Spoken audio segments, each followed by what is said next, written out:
níbi tí mo ti ń wù ọ́, níbi tí mo ti ń wù ọ́, níbi tí mo ti ń wù ọ́, Jésù ó máa bá mi jẹ́.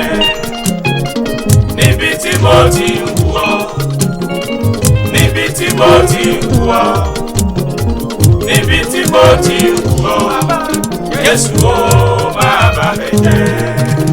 Ajígbóná kú wọn bọ láfẹ́ yìí oko à ń tètè wọn bọ̀wọ̀ fún ẹ̀ labalábá wọn ajúbà ẹyẹ oko àgbẹ̀júbà kwẹ̀kwẹ̀ àgbẹ̀ tí ò bá júbà kwẹ̀kwẹ̀ ọkọ àṣà lójúgun. Orin ewì ló ta mí pa òdìlé ọmọ ọlọ́jọ́ mi alára ẹ̀járe lé ẹnìkan mi onínúure. Òní gan ni Adéyẹmọ Bùnmi Olúwatóyìn sọjọ́ rí. Aya Olúṣọlá Adéyẹmọ Ọ̀kẹ́fìlà síbi ayé kọjú sí. Ọmọ Èrúwà Òjòkú ọmọ agbẹdúdú orí òkèlè. Olówó orí ìbùnmi ọmọbìnrin tó rẹwà nílẹ̀. Olúbùnmi Olútóyìn ó kú ọdún àṣeyí sàmọ́dún lọ́lá Ọlọ́run ọdún ayọ̀ ló mọ̀ ṣe.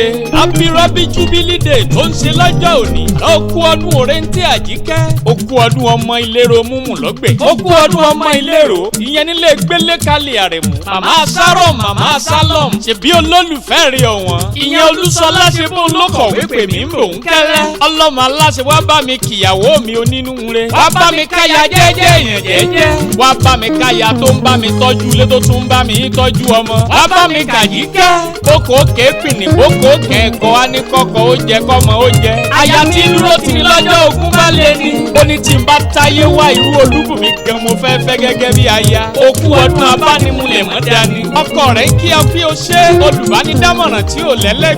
Ẹ̀yin tí wá jọ sọdún èyí náà lọ́lá Ọlọ́run kẹjọ sèyí tó kọ̀. Ọkùnrin àjòjì obìnrin àjòjì ò ní dálé èyí rú láéláé. Oúnjẹ ló rán mi iṣẹ́ ó ní kí n jẹ́ ó ní kí n kìẹ́ délédélé. Ó ní Ìlérò nílé bàbá rẹ̀ Ọ̀yọ́ nílé iye tó bí ẹ lọ́mọ. Àti Ìlérò àtọ̀yọ́ méjèèjì ò jìnnà débi ká wá wọ mọ́tò níbẹ̀. Ó kú ọdún ọmọ Ìlérò nípínlẹ̀ Ọ̀yọ́. Ó kú ọdún ọmọ Ìlérò múmù lọ́gbẹ̀. Ṣébí wọn lọ́mọ Ìlérò múmù lẹ́ẹ̀dú. Ó kú ọdún ọmọ Padúdú orí ọ̀tá. Ìyé ọmọ Ajádúdú orí ọ̀tá.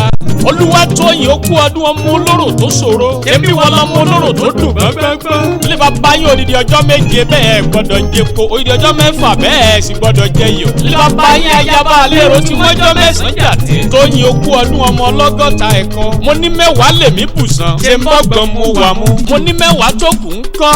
Àní mẹ́wàá tó kù ń kọ́. Nílé bàbá yín omi toru ẹja ni wọ́n fi ń jẹ. Ó kú ọdún ọmọ Ìlérò múmù lọ́gbẹ̀. Ọmọbìnrin arẹwà ìlọ́lá Olódùmarè ò ní kánjú kú. Ọya járọ̀ yọ̀ járe lé ìyá rẹ̀ járe bí wọ́n gbé bí ẹ lọ́mọ. Ilé ọmọ Ọ̀yọ́. Èmi wọn lọmọ Ọ̀yọ́ ọmọ láàfin ọmọ òjò pàṣẹ kẹrẹmọdé ọmọ àgbà. Olówó ipe kó gbowó òsì ń báwọ̀ fà pé kó da tọwọ́ rẹ̀ lẹ̀. Ṣébí kó lè bá àlìyà kó lè bá dá pọn ní kọ́ba aládé olè róúnjẹ. Ilé ìyá tó bí ẹ lọ́mọ. Ọ̀yọ́ ló gbé gbadú ọ̀ràn sẹ́yìn kùlé ẹlẹ́yìn kùlé tẹ́lẹ́yìn kùlé ó sì gbọ́dọ̀ ya jẹ. Bẹ́ẹ̀ sì ni kò sì gbọ́dọ̀ tú dà. Máa Sárọ̀ ń ṣe ń bọ̀ Ọ̀yọ́ ló ní ká sánpá ṣe ń bọ́ ọmọ Ọ̀yọ́ ló ní ká rìn kó yẹ ẹ̀yìn. Ayé Olúṣọlá ọ̀yá tẹ́wọ́ jẹ́ ń súre fún ẹ. Pẹ́pẹ́pẹ́ lọmọ owó ṣe ń lé arọ́.